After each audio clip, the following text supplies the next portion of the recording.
Hey everybody, just wanted to share something that's been coming up in my coaching calls over certainly the last 3 months or so around performance and how we judge how we're going on our performance, right? So that's how we judge how we are. I'm performing well, so I must be okay.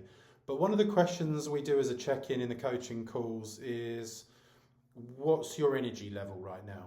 And it's amazing how often people's energy is around 20 to 30%, maybe even lower. It can get down as low as in the single digits. If you take a phone as an example, when our phone is at 8 or 9%, it performs pretty much the same as when it's at 50%. I'm sure there's some background stuff.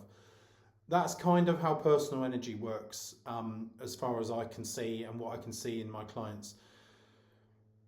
The big issue with judging ourselves based off performance and not how we are underneath the performance, our routines, our habits, is we can be led into the illusion that everything is going all right, but actually the battery's going down. And what that usually looks like is something like chronic illness, a sudden drop in performance, crisis, and events like that. So the better question is, where's my energy level right now? And if you are lower than 50% as your internal operating capacity, then the question becomes, you want to keep that as high as you can. And then performance becomes something that is much more sustainable.